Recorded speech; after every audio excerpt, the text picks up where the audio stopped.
This is a championship which certainly is beginning now to attract the right sort of entry. There is the TVR, which is getting faster.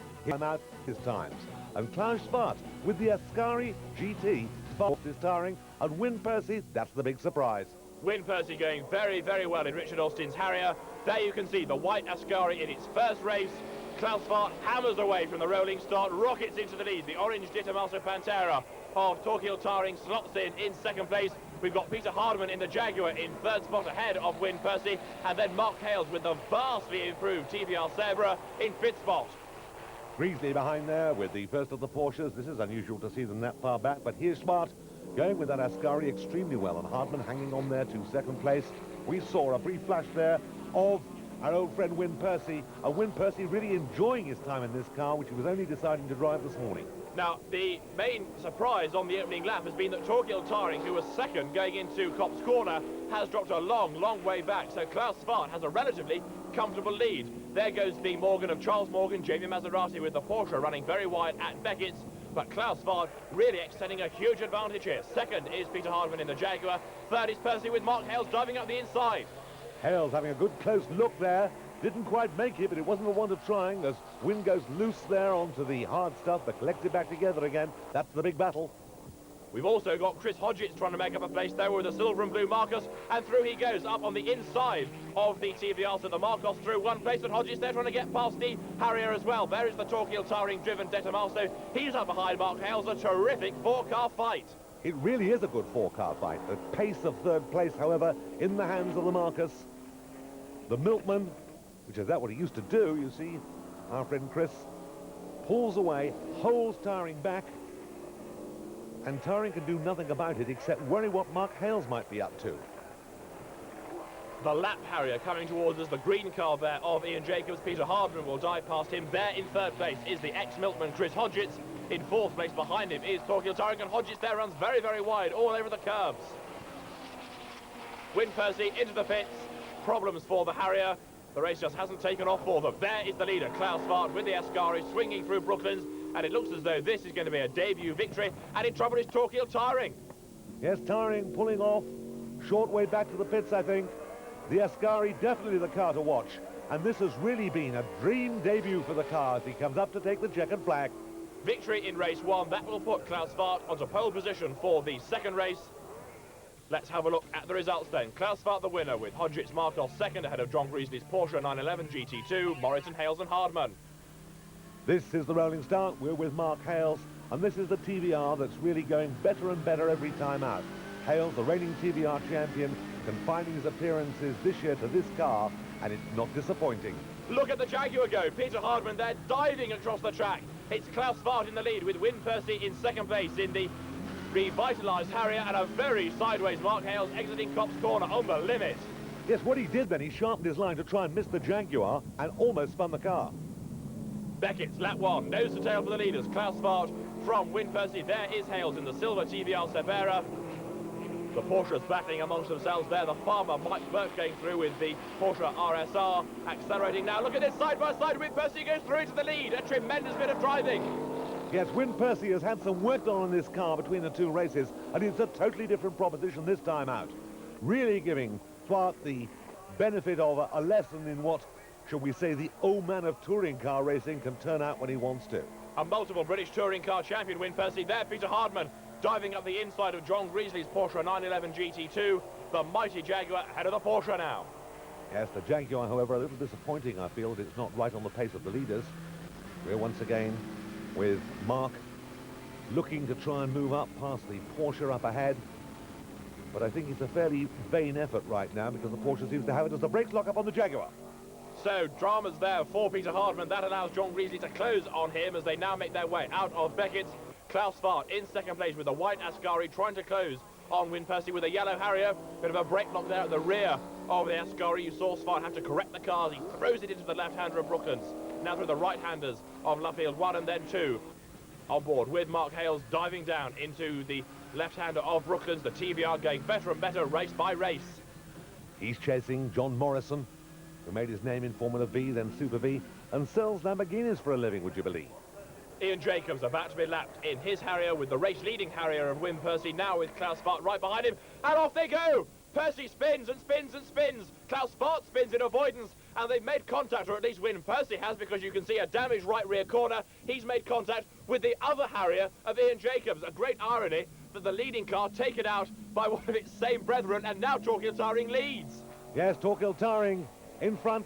There is Chris Hodgetts, however, suddenly finding himself in fourth place. Fourth, I'd suggest, soon to be third, as he closes in now on the Porsche. But you can see exactly how Win Percy feels about that. Win Percy trudges away from the car. Ian Jacobs with a damaged front left corner. And I don't think he can be too proud of himself for really getting in the way of the leaders there. Tarring from Hardman, first and second. Who's going to be third? This is Beckett. It is still Greasley, with Hodgetts in fourth place, but right up behind him. And there is Klaus Fahrt. He's recovered. He's in fifth with the Ascari. Well, he won the first race. He really is going to have to go for it now to try and make up ground. John Morrison still ahead of Mark Hales. That's Fahrt. That's Fahrt at Brooklands. He's got off. He's spun into the gravel. He's clipped the tyre wall. And I think that Klaus Fahrt's car might have been damaged in that accident. Yes, Smart could very well have sustained damage there. Here we see once again Hales desperately trying to get past Morrison. Hasn't made it yet, but it isn't for want of trying. Let's look back and see what happened in that incident. It was the rear end locking up, and I suspect that it probably was driver rather than anything else, and the man that profited most, of course, was John Greasley. So Klaus Fahrt off through the gravel trap. The Jaguar's in trouble. The Jaguar has slowed right down there. So Peter Hardman in real problems, and that, of course, promotes Chris Hodgetts out of the order one further place. That could be a puncture, is it? Well, it looks certainly, if it's got a flat front tyre, yes, I think that's what it is, and so he stopped, abandoned the... Here at Silverstone to equal the score, one apiece for Ascari and De Tomaso, and the Dane is absolutely delighted. The results then of round 5 of the BRDC's GT Championship: Torquil from Greasley from Hodgetts, the top 3, Morrison, Hales and Gary Ward, the top 6. Hodgetts has a 10-point lead in the championship from Morrison, and Tarring has a lot to do. Well, a fine win for Torquil Tarring in the Pantera at Silverstone, and the new Ascari showing some good potential as well. Well, time to move on. It's time for Crash of the Week. The Minis can lay claim to being one of the oldest forms of one-make racing. As such, the action is always close, sometimes a little too close. Two of the racers here join their fellow competitors, making something of a car park, a Clearways Bend at Brands Hatch. Typically, they were back to race another day.